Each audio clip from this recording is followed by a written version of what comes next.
할렐루야. 5월의 마지막 주 하나님께 예배하는 우리 사랑하는 모든 우리 용인 모든 식구들에게 하나님의 은혜와 사랑이 넘치시되, 여러분 오늘 예배 가운데 신령과 진정으로 나아갈 때 진정한 예배의 기쁨이 저와 여러분의 심령 가운데 가득 부어지게 되시길 주님의 이름으로 축원합니다. 우리 좌우 앞뒤 분들과 인사하겠습니다. 나는 하나님이 찾으시는 예배자입니다. 인사하겠습니다.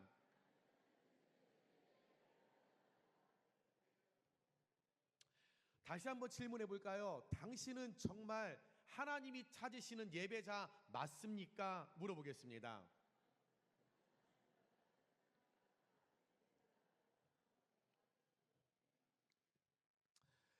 2023년 독일 니른베르크의 한 교회에서 300명이 넘는 성도들이 비엔나 대학교의 신학자 요나스 신머라인이 기획한 목회자가 없는 AI가 주도하는 설교 그 예배를 드렸습니다.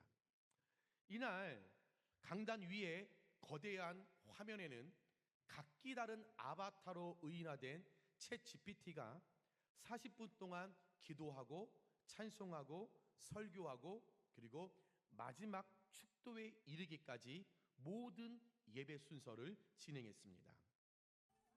독일 바이에른주의 한 교회에서 인공지능 챗 GPT가 예배를 진행해 화제가 되고 있습니다. 재단 위 대형 스크린에 수염을 기른 흑인 남성 등 4명이 잇따라 등장하는데요. 챗 GPT를 통해 구현된 아바타들로 AI 목사가 설교와 기도, 찬송 등 약 40분간 예배를 이끌었습니다. 설교에서 AI 목사는 신자들에게 과거를 뒤로하고 현재에 집중하라면서 죽음을 두려워하지 말라고 전했고요. 예수 그리스도에 대한 믿음을 잃지 말아야 한다고 강조하기도 했습니다. 신자들의 반응은 극명하게 엇갈렸습니다. 일부는 환호하면서 휴대전화로 촬영했지만 불쾌한 기색을 보이는 신도들도 있었습니다. 여러분 어떻게 생각하십니까? 하나님께서 이 예배를 받으셨다고 생각하십니까? AI가 아무리 기도를 잘하고 AI가 아무리 설교를 탁월하게 전하고 AI가 아무리 화음을 잘 맞춰서 찬양을 하고 AI가 아무리 뜨겁게 마지막에 축도할지라도 그것은 사람이 만든 프로그램에 불과하기에 하나님께서는 그런 예배를 받지 않으십니다. AI의 이 예배는 성도들이 오늘 우리는 이런 설교를 듣고 싶어 라고 해서 컴퓨터에 입력을 하면 그날 듣고 싶은 설교를 전하는 것이 AI가 주도하는 예배입니다. 하나님께서는 부족하지만 기름 부은 주의 종들의 입술을 통해 말씀을 선포하게 하시고, 하나님께서는 부족하지만 정성을 다해 기도를 준비한 기도자들의 기도를 기뻐하시고, 하나님께서는 부족하지만 완벽한 화음이 아니더라도 성가대가 함께 모여 자신의 시간을 들이며 내게 주신 달란트를 모아서 한 화음을 만들어서 드리는 그 찬양을, 그 영광을 기뻐 받으시며, 하나님께서는 부족하지만 성도들을 진심으로 사랑하는 마음을 갖고 축복하는 주의 종의 축도를 하나님은 받으시고 기뻐하시는 줄 믿습니다. 여러분, AI가 아무리 발달하고 진화해서 인간과 비교한다면 당연히 어떤 지각 능력에 대해서는 여러분 충분히 AI가 놀라운 능력을 발휘하는 것은 사실일 수 있고, 또한 기술의 새로운 조합, 많은 창조를 이끌어가는 과학자들과 연구원들을 통하여 새로운 것들이 이 땅에 계속적으로 생성되고 그것을 통하여 유익을 우리는 볼 수는 있습니다. 그러나 하나님께서 인간에게 주신 것 중에 AI가 따라할 수 없는 것이 가장 중요한 게 있는데, 그것은 바로 사람의 마음을 읽고 소통하는 기능인 감성과 창의적인 부분이라는 거죠. 이 영역은 하나님의 형상대로 지음 바 된 인간만이 누릴 수 있는 고유한 분야입니다. 그래서 하나님께 드리는 예배에서 목회자가 설교하고 기도하는 이 모든 것들은 어떤 단순한 지식을 전달하는 그런 수준이 아닌 영적 감성의 소통이 절대적이라는 거죠. 더욱이 우리가 공감 영역 분야를 우리가 함께 생각해 본다면 이 부분은 목회자가 성도들과 나눌 수 있는 영역으로서 성도들의 희노애락을 가지고 문제를 함께 나누고 함께 울고 함께 기도하고 함께 공감하며 때로는 권면하고 때로는 그것을 강하여 함께 위로하는 시간과 마음과 영적 교감을 투자하는 것이 여러분 영적 감성의 소통이기에 그것은 인간에게만 있는 고유한 절대 고유한 권한이라는 거죠. 이것은 단순히 기계나 인공지능이 절대 할 수 없는 영역입니다. 물론 유사하게 모방하고 표현할 수는 있겠죠. 어떤 문제에 대한 보편적인 해답을 제시할 수는 있지 몰라도 절대적으로 인간의 감성과 영혼을 울리지는 못합니다. 최근에 미국에서 한 로봇 강아지를 만들었습니다. 몇 천부라는 이 강아지를 반려견으로 이렇게 많은 사람들이 하지만 이 로봇 강아지 그냥 예쁘다는 할 수 있지만 정말 그 반려견들을 통하여 받는 그 사랑, 그 기쁨, 그 감정 아무리 몇 천만 부를 만들어놔도 그 로봇 강아지는 사람이 생명이 있는 강아지를 통해 받는 그것과는 비교할 수 없다라는 거죠. 하나님께서는 사람에게만 친히 그 코에 생기를 불어넣어 사람을 생명이 되게 하셨기 때문에 복제 기술이 이 나라의 전 세계에 아무리 발전하고 발달하고 많은 연구원들이 이것을 만들어 놓는다 한들 하나님께서 만드신 하나님의 고유 권한으로 만들어 놓은 영의 세계는 하나님의 나라는 여러분 절대 침범할 수 없고 그 고유 권한에 사람은 그 어떤 것도 쟁취할 수 없다라는 겁니다. 예수님께서 요한복음 4장 23절에 아버지께 참되게 예배하는 자들을 영과 진리로 예배할 때가 오나니 곧 이때라 아버지께서는 자기에게 이렇게 예배하는 자들을 찾으시니라. 다시 말하면 하나님께서 이 땅 가운데 예배자를 찾으시는데 오늘 용익교회에서도 하나님께서 예배하는 자들을 찾으시는데 그냥 앉아있다고 예배한다고 다 그 예배자가 아니라는 겁니다. 오늘 하나님께서 찾으시는 그 한 사람의 예배자는 영과 진리로 하나님의 나라에 대한 궁금증을 갖고 하나님께서 내게 은혜 베풀어 주실 것을 바라보고 사람을 바라보고 신앙생활하는 것이 아니라 예수님을 철저히 바라보고 그 예수님께 영광과 찬송을 올려드리는 그 예배자를 오늘 주님은 우리를 예배 가운데 찾으신다라는 겁니다. 하나님은 우리의 어떤 스마트한 예배, 어떤 럭셔리한 예배, 어떤 화려하고 어떤 오케스트라가 아주 잘 되어 있고 스크린을 통하여서 많은 것을 전달하는 그런 호화스러운 예배가 아니라 신령과 진정으로 즉 영과 진리로 예배하기를 원하시고 그 영과 진리로 예배 드릴 자를 피로 값주고 사신 이 성전에서 기다리시기 때문에 우리는 성전에서 하나님의 영으로만 진리를 가지고 예배할 때 진정한 영적 기쁨과 영적 쉼을 누릴 수 있게 된다라는 겁니다. 아무리 교회가 화려하고 아무리 예배 때마다 어떤 대단한 성악가들이 특송을 하고 화면을 통하여 아주 우리가 알지 못했던 시야를 즐겁게 해줄 수 있는 그 예배라고 할지라도 하나님의 영이 없다라면 하나님의 영과 진리로 예배하지 않는다라면 그런 예배 소용없습니다. 비록 작은 시골 교회더라도 성도가 5명, 6명 있는 교회라고 할지라도 화려한 이런 스크린이 없을지라도 예쁜 이런 강대상이 없더라도 성가대가 없더라도 대단한 오케스트라가 없더라도 그 5, 6명이 하나님 앞에 영과 진리로 예배한다라면 하나님은 그곳에 임재하시고 그 중에 자정하시고 그에게 예배의 기쁨의 회복의 영을 허락해 주실 줄 믿습니다. 인공지능이 성령님의 인도와 하나님의 인도하심을 가져다 줄 수 없습니다. 예배는 하나님의 형상을 가진 인간만이 하나님께 믿음으로, 나의 겨자씨만한 믿음으로 성령님의 인도하심을 따라 기도와 순종과 헌신으로 가능한 것이 예배인 줄 믿습니다. 사랑하는 여러분, 교회의 본질은 복음을 전하는 것이요, 예배는 복음의 기쁨을 누리는 것이며 하나님의 나라를 확장하는 것이 교회의 본질입니다. 어떤 인간들의 사소한 감정을 교류하는 것이 교회의 본질이 아닙니다. 자꾸 교회 안에서 정치인들을 인사시키고 이런 것 교회의 본질이 아닙니다. 교회 안에 물건을 사고 파는 이런 행위 교회의 본질이 아닙니다. 여러분들의 사소한 감정을 교회에 요구하여 여러분들을 드러내는 그런 것들이 교회의 본질이 아닙니다.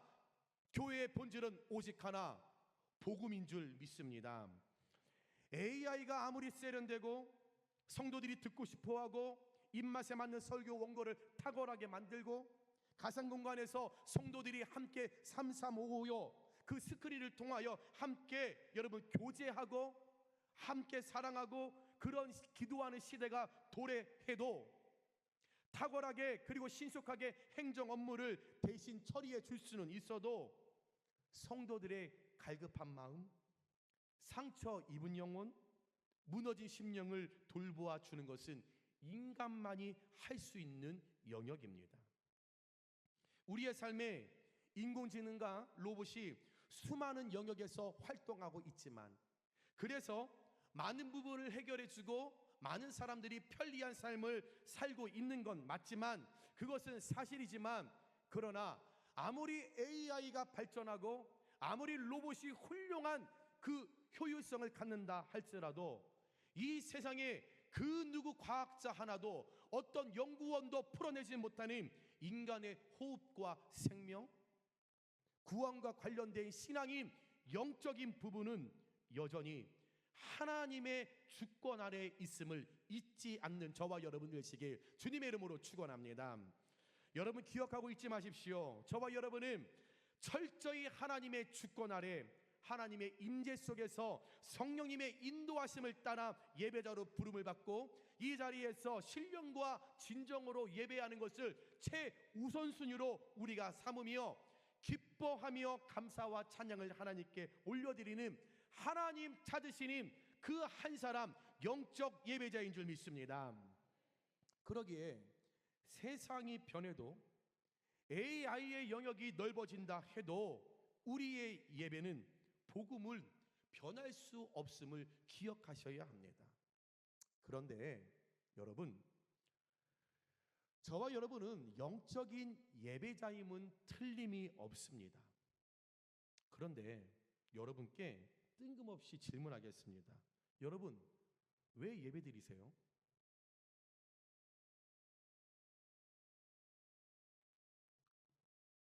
여러분, 예배를 드리시는 이유가 뭐세요?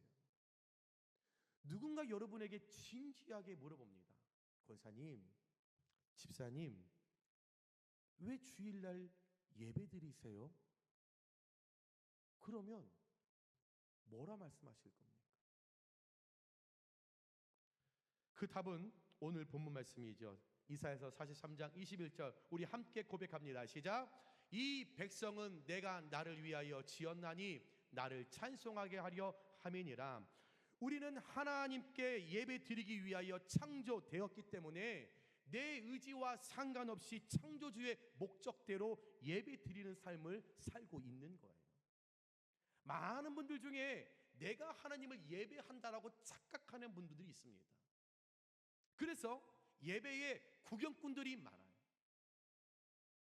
나는 하나님을 찬송하기 위한 예배자로 나는 창조되었는데, 그래서 우리는 예배하는 삶을 살아가는 건데, 그 목적을 잃어버리고 내가 구경꾼이 되어서 하나님 앞에 내가 예배 드려줄게요, 이런 식으로 관망자가 되어 예배드리는 자들이 너무 많다라는 겁니다. 그러나 여러분, 하나님의 영광을 위하여 저와 여러분은 창조되었으며 이것이 우리를 만드신 하나님의 목적이며 이것이 우리 인생의 가장 최우선 순위가 될 때에 하나님 찾으시는 예배자가 되어서 예배를 통한 하나님 아버지의 마음을 누리며 예배 가운데 임하시는 하나님의 은혜와 사랑과 복을 우리는 누릴 수 있게 된다라는 것입니다. 이사야서 43장 7절에 내 이름으로 불려지는 모든 자 곧 내가 내 영광을 위하여 창조한 자를 오게 하라. 그를 내가 지었고 그를 내가 만들었느니라. 여러분, 이 말씀을 잘 보시기 바랍니다. 하나님께서 오늘 저와 여러분을 부르신 이유는 하나님의 영광을 위하여 창조하신 거예요. 다른 것 없습니다. 저와 여러분이 어떤 대단한 그럴듯하게 예뻐서 만드신 것이 아니라 하나님의 영광을 위하여 하나님께 찬송하고 하나님의 예배자로 나를 만드시기 이유가 하나님의 목적이라는 거죠. 그래서 예배자로서의 삶을 살아가는 것이 모든 만물을 창조하신 하나님의 뜻에 부합하는 의무인 것입니다. 그래서 고린도전서 10장 31절에 그런즉 너희가 먹든지 마시든지 무엇을 하든지 다 하나님의 영광을 위하여 하라. 저와 여러분의 매일의 삶은 하나님의 영광을 위한 것이요, 우리 모두는 하나님께 영광 올려 드리기 위해 나의 삶 속에 예배자가 되어야 된다라는 거예요. 내가 먹고 마시는 것 하나님의 영광을 위하여 먹는 거예요. 내가 자고 내가 숙면하는 것 하나님의 영광을 올려드리는 삶을 살기 위하여 좋은 컨디션을 만들기 위하여 잘 자야 하는 거예요. 여러분들 왜 돈 버는지 아세요? 여러분들 맛있는 거 먹으려고요? 아니요. 여러분 좋은 집 넓혀가려고요? 아니요. 내가 돈을 버는 목적은 하나님의 영광을 위하여 하나님의 선하신 뜻을 내가 이루어 드리기 위하여 내가 먹고 마시는 이유가, 그 목적이, 나를 창조하신 목적이 하나님의 뜻과 하나님의 섭리 안에 달려 있다라는 거죠. 저와 여러분의 매일의 삶은 하나님의 영광을 위한 것이요, 우리 모두는 하나님으로만 날마다 영광을 올려드리는 삶을 살아갈 때 이것이 하나님이 인간을 만드신 유일한 목적 가운데 아름다운 결과와 열매를 맺어가는 것을 늘 기억하시면서 내가 예배하는 이유, 하나님 찬양 받으시기 위하여, 찬송 받으시기 위하여, 영광 받으시기 위하여 나를 창조하셨구나, 이 사실을 늘 기억하시면서 온전한 예배자의 모습으로 나아가는 저와 여러분들 되시길 주님의 이름으로 축원합니다. 그렇다면 정말 여러분들이 내가 하나님의 영광을 위해 예배하고 찬송하고 찬양하기 위하여 예배하는 존재라는 것이 믿어지면 여러분 지금 하나님의 영광을 위하여 예배하고 계십니까? 여러분 아멘 잘하셔야 합니다. 여러분 이 시간 정말 여러분들 신령과 진정으로 하나님을 찬양하며 예배하고 계십니까? 그런데 왜 예배 가운데 핸드폰을 자꾸 보세요? 여러분 큰 문제이지 않습니까? 여러분들이 신령과 진정으로 예배하는데 어떻게 감히 하나님 앞에서 예배 중에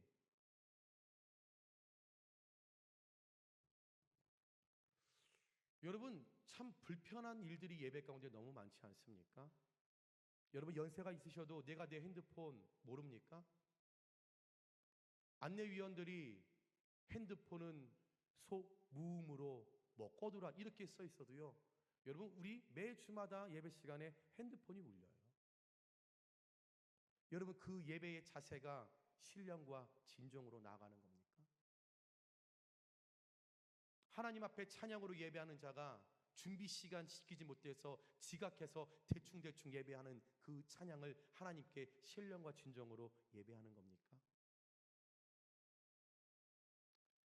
말씀 시간에 그 시간에 와서 앉아 있으면 그것이 신령과 진정으로 예배하는 겁니까? 예배는 하나님을 찬양하는 그 시간부터가 예배의 시작입니다. 그런데 여전히 습관성이에요. 준비 찬양 다 끝나면 그제야 앉습니다. 사도신경 끝나면 그제야 앉습니다. 그러면서 우리는 뭐라고 이야기합니까? 신령과 진정으로 예배하고 있습니다. 여러분, 신령과 진정으로 예배하십니까?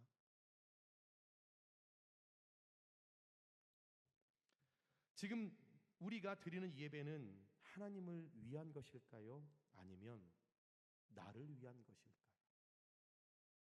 예배, 워십, 워스는 가치, 십, 지위, 가치 있는 그 위치에 계신 분을 적절하게 우리의 영광을 드러내며 존경하는, 여러분, 표하는 것이 워십 예배입니다.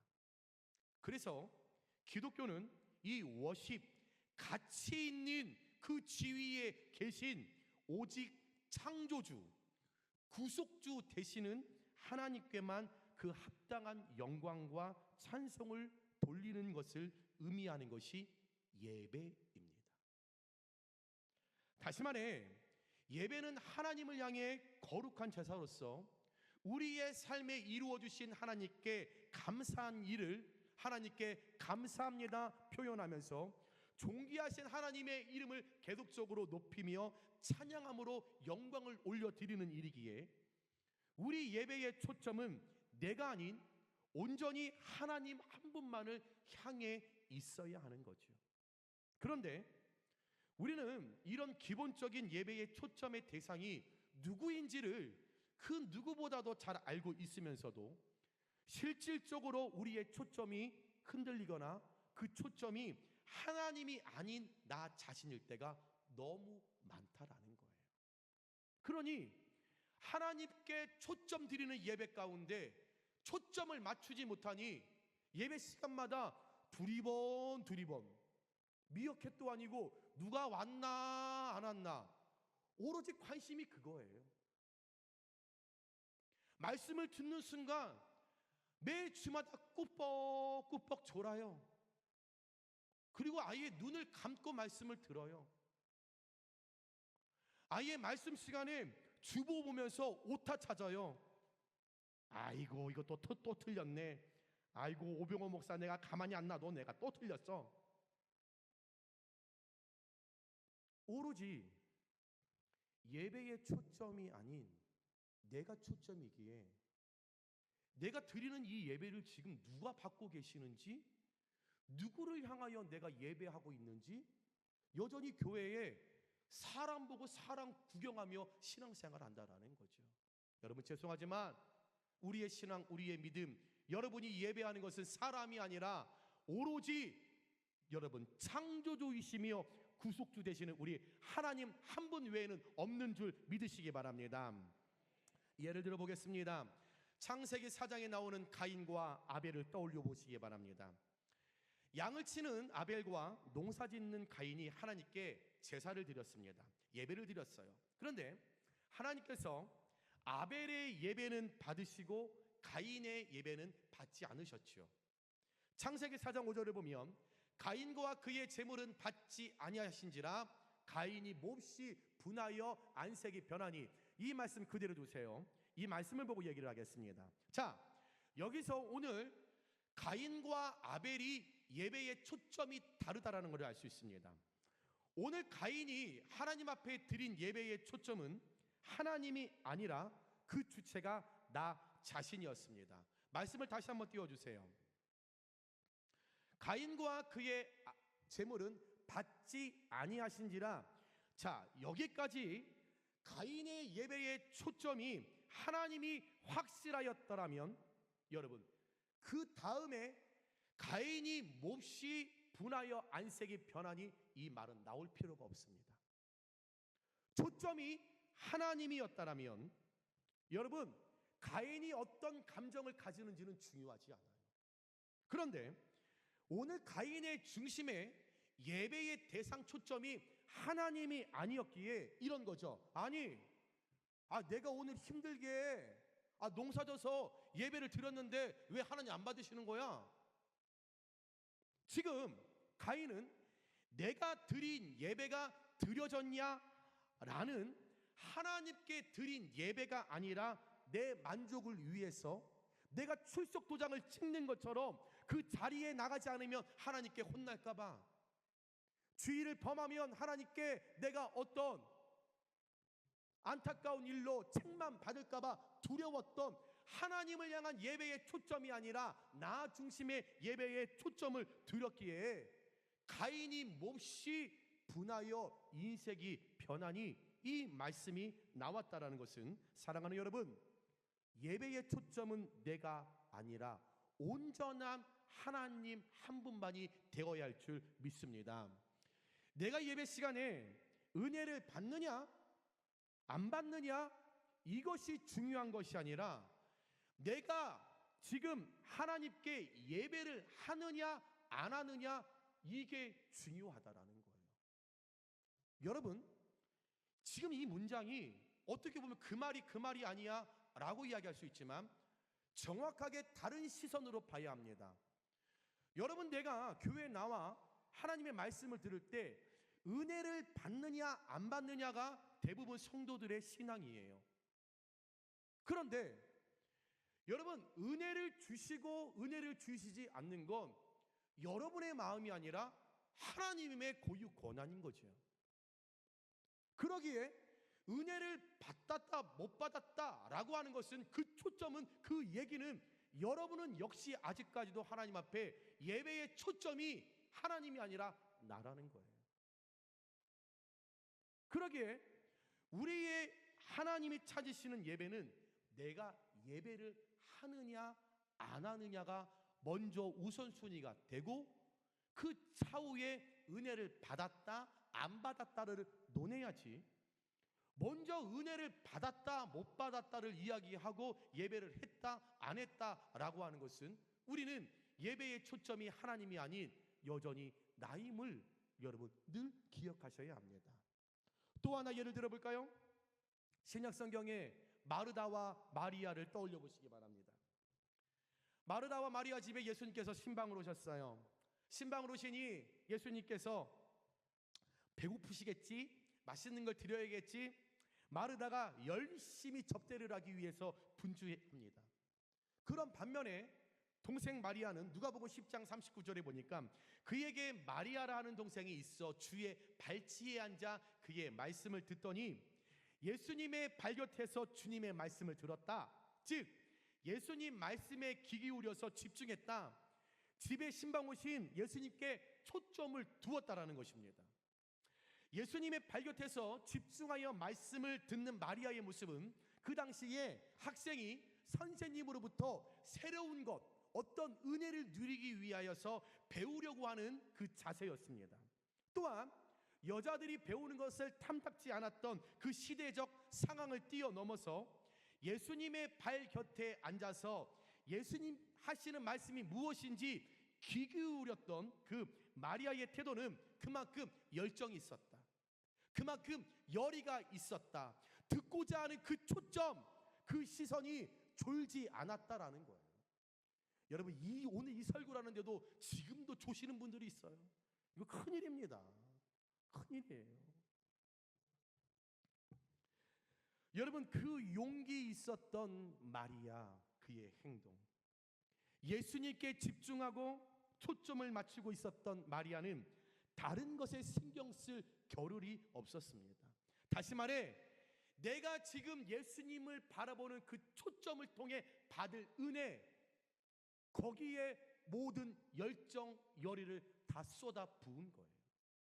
오늘 예수님 우리 집에 오셨는데, 내가 오늘 하나님 앞에 예배하는데 오늘 그 예수님을 통하여 주시는 메시지가 무엇인가, 그 초점, 그래서 내가 그 초점을 통하여 받을 은혜, 그것만을 기억하고 바라봤다라는 거예요. 그런데 이에 비해서 그의 언니 마르다는 누가복음 10장 40절에 보니까 마르다는 준비하는 일이 많아 마음이 분주하니라. 뭔지 아세요? 지금 부엌에서 음식을 하는데 예수님도 봐야 돼. 신방 왔으니까 그래도 예수님 얼굴도 한번 봐야죠. 그런데 저 동생 못된 게 일은 안 하고 예수님만 말하고 있으니까 혹시 내 욕하고 있지 않나 또 들어봐야 돼. 또 이 음식도 해야 돼. 지금 소금을 넣어야 되는데 아이고 설탕을 넣네, 어떻게 빼, 뭐 식초를 넣네, 막 해야 돼. 분주해요. 그리고 아이고 예수님 우리 집에 왔는데 누추하신데 자리가 안 불편하나, 막 거기도 신경을 써야 돼. 마음이 바쁜 거예요. 분주한 거예요. 바쁘다라는 이 단어에서 한자 바쁠 망은 마음심, 망할 망의 부수로 되어 있는 단어인데, 이 말은 즉 마음이 망가진 상태이다, 마음이 조급하고 두려워하는 상태이다. 다시 말하면 마음이 바빠진, 여러분 마음이 망가진 그 상태가 바빴다라는 거예요. 그것이 분주했다라는 거예요. 그래서 우리 시간에 나 바빠요 라고 말하는 것은 내 마음이 망가져 있어요 라는 말이에요. 집사님 내년에 이사역하죠. 아 목사님 바빠서요. 그 말은 내 마음이 망가져 있는 거예요. 분주한 거예요. 온전하지 못한 거예요. 바빠서 초점이 흐려지고 집중도가 떨어지는 그 마르다, 지금 예수님께 집중할 수 없는 망가진 상태로 예수님과 한 공간에 있었다라는 거죠. 이 말씀, 이 성전에 여러분들 아무리 내가 예배자로 서 있다 할지라도 마르다와 같은 성도들이 많다라는 거예요. 예수님이 이 성전에 계시면 뭐합니까? 마리아만 예수님 곁에 초점을 맞추고 하지, 같은 공간에 있다 할지라도, 같은 예배자로 선다 할지라도, 같이 사도신경하고 찬송하고 같이 말씀을 들어도 마르다처럼 분주하게 예배하며 집중하지 못하며 초점을 맞추지 못한 자들이 많이 있다라는 거죠. 식당 봉사하시는 분들 말씀을 들으면서 아휴 지금 밥이 잘 되고 있으려나, 마음이 바쁜 거예요. 성가대 오늘 하시다가 아휴 오늘 성가대 하다가 나 틀렸는데 이거 혹시 누가 알아채린 거 아나? 틀린 거 어떡합니까? 말씀 내내 말씀은 안 들리고 나 틀렸어, 이거 누가 아는 거 아니야, 여기에 마음이 바쁜 거예요. 예배하면서 오늘 예배 끝나고 뭐 먹지? 아우 예배 끝나고 내가 제일 먼저 버스를 타야 되는데, 내가 1등으로 가야 되는데 아유 못 가면 어떡하지? 마음이 바쁜 거예요. 분주하는 거예요. 그러기에 1시간 하나님 앞에 예배하면서도 그거를 못 견뎌가지고 핸드폰을 자꾸 수시로 확인하는 거예요. 그러면서 입술로 신령과 진정으로 예배한다라고 여전히 우리 착각하며 예배자의 모습으로 있는 거예요. 여전히 꾸벅꾸벅 졸면서 눈 감고 예배하면서 내가 무슨 설교를 듣고 평론하는 평론가처럼 교만하게 예배하면서 말씀을 못 듣게 하는 사탄마귀, 그거 내가 거절하지 못하고 여전히 말씀의 영적 체험을 얻지 못하며 일주일 동안 내가 힘든 걸 알면서도 여전히 그 잠을 이기지 못하는 거예요. 왜요? 예수님과 한 공간에 있으면서 내 마음이 바쁜 거예요. 분주한 거예요. 그러니 삶의 기쁨이 없고 삶의 영적인 회복이 일어나지 않고 여전히 뭔가 하는 것 같지만 열매가 없다라는 것은 예배의 기쁨이 없기에, 예배의 회복이 없기에 그 우리의 삶에 예배 영적인 일들의 아름다운 열매를 하나님께서 펼치시 못하신다라는 거죠. 예배의 대상에 대한 초점을 잃어버렸을 때, 바빴을 때 이 마르다, 예수님께 예배를 드리는 것이 아니라 내 만족을 드리는 그 예배로 실패하게 되었다라는 거죠. 사랑하는 여러분, 우리는 하나님께 예배를 드리면서 말씀을 들을 때, 기도할 때, 찬양할 때 하나님의 음성, 울림에 초점을 둘 때가 많습니다. 말씀 가운데 하나님께서 깨닫게 하시는 울림이 무엇일까? 찬양할 때 하나님께서 내게 주시는 울림이 무엇일까? 기도할 때 하나님께서 내게 주시는 울림이 무엇일까? 그러나 죄송하지만 진짜 예배는, 하나님 원하시는 예배는 울림보다 떨림의 초점에 맞춰 있는 예배입니다. 우리는 오늘 말씀을 통하여 내게 주실 울림이 무엇일까? 기도를 통하여 주실 울림이 무엇일까? 찬양을 통하여 주실 울림이 무엇일까? 이것을 바라보고 우리가 예배하는데, 아니요, 하나님이 찾으시는 예배는 울림보다 우선순위가 떨림이라는 거죠. 내가 예배 시간에 은혜를 받느냐 안 받느냐 중요한 것이 아니라 울림이 먼저가 아니라 내가 하나님을 예배하느냐 안 하느냐 이것이 먼저기에 우리에게 떨림이 중요하고 떨림이 있는 예배를 하나님께서는 받기를 원하신다라는 겁니다. 사도 바울이 그의 선교를 감당할 때, 바울이 복음을 전할 때 그가 뭐라고 고린도전서에 고백을 합니까? 내가 이 일을 감당함에 있어서 성령이 나타나지 않을까 심히 두려워 떨었노라. 떨림이 있었다라는 거죠. 말씀을 들을 때의 떨림, 찬양할 때의 떨림, 기도할 때의 떨림, 사도신경할 때의 그 떨림이 내게 일어나지 않을까 내가 떨었다라고 사도 바울이 고백했다라는 거예요. 여러분, 울림보다 떨림이라는 이 말씀이 좀 어려우세요? 이렇게 표현하면 쉽겠지요. 남자와 여자가 연애를 합니다. 그러면 여러분, 울림이 먼저입니까? 떨림이 먼저입니까? 연애 안 해보셨어요? 얼굴 안 보고 결혼하셨나요? 여러분, 누군가를 만날 때 떨림이 있어야 그 떨림을 가지고 갔을 때 그 사람의 음성, 울림을 통해 여러분 우리의 감정이 움직이게 되는 거예요. 그러나 떨림이 없이 그냥 나아갔을 때 그 상대가 아무리 좋은 이야기를 울림을 내게 해도 내게 떨림이 없으면 그 감정은 그냥 메마르다라는 거죠. 그러나 비록 울림이 조금 부족해도 준비하는 내 입장에서 떨림이 더 크면 그 상대의 어떤 말, 어떤 울림이라도 여러분 이 떨림에 합하여 됐을 때 시너지 효과가 일어나니까 사랑하게 되는 거예요.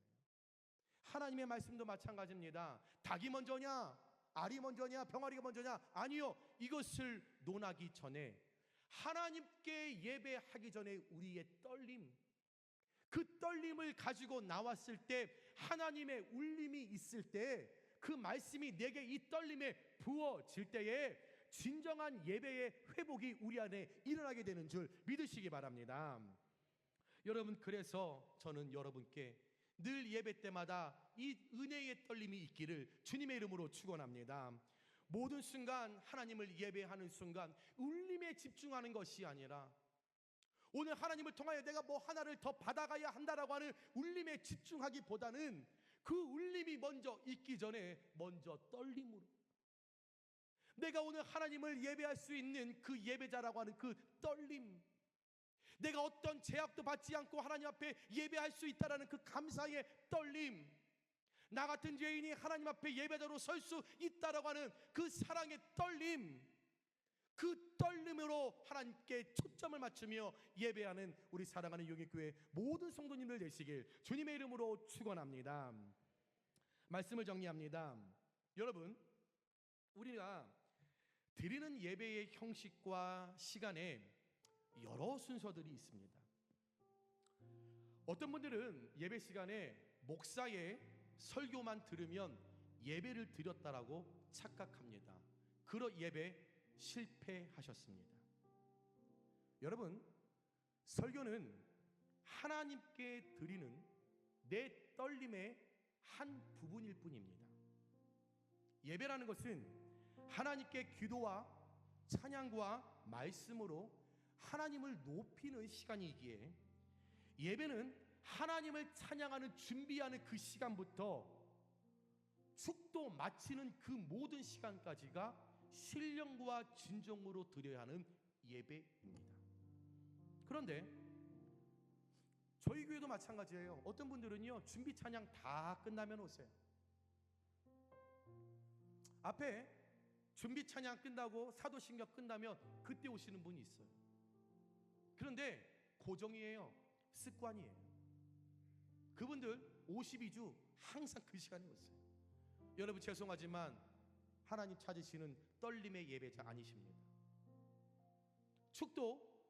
축도하고 있는데 막 나가세요. 어떤 분들. 왜? 빨리 식당에 가서 제일 먼저 밥 먹어야 돼.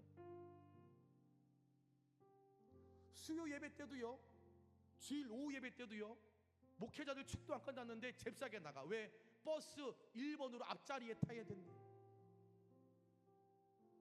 버스 첫 번째 앞자리에 타는 것이 하나님을 예배하는 것보다 더 중요합니까? 매일 365일 식사하시는데 주일날 교회에서 첫 번째로 밥을 먹는 것이 하나님께 예배하는 것보다 더 중요하십니까? 저 오늘 혼내는 설교 아니에요. 예배의 중요성을 강조하는 거예요. 여러분, 뭐가 그렇게 중요하십니까? 하나님께 1시간 예배하는데 그것보다 더 중요한 그렇게 많은 세상의 일들이 있어서 그 핸드폰 전원을 끄지 못하는 그런 믿음이십니까? 그 1시간 핸드폰 전원 무음이 아니라 꺼놓으시면 안 되는 거예요? 얼마나 바쁜 일이 그렇게 있기에, 얼마나 분주하시기에 그 마르다처럼 예수님 한 공간에 계시고 이 성전에 오늘 지금 자정하시고 임재하셔서 우리의 예배를 받고 계시는 그 하나님 앞에 예배하면서도 그 핸드폰 하나 전원을 못 끊는 거예요. 그보다 더 중요한 일이 우리에게 얼마나 있겠습니까? 여러분, 예배의 초점은 사람이 아니라, 내가 아니라 하나님이라는 것을 다시 한번 그 기초를, 그 기본을 기억하시고, 내가 현재 예배자로 정확한 초점을 하나님께 두고 하나님 앞에 엎드리고 하나님께서 집중하여 드리는 예배자인지 곰곰이 다시 한번 우리 자신을 묵상하시면서, 이사야서 43장 21절 오늘 이 말씀, 이 백성은 내가 나를 위하여 지었나니 나를 찬송하게 하려 함이니라. 이 말씀대로 매일의 삶에 하나님께만 초점을 두고 그 하나님을 찬송하는 예배의 몸부림치는 떨림의 예배자, 우리 용인교회 모든 성도님들의 아름다운 예배의 모습으로 회복되어지시길 주님의 이름으로 축원합니다. 우리 옆에 분과 인사하겠습니다. 나 지금 떨고 있니? 인사하겠습니다. 다시 한번 인사할까요? 우리 떨려야 합니다. 인사하겠습니다. 아멘.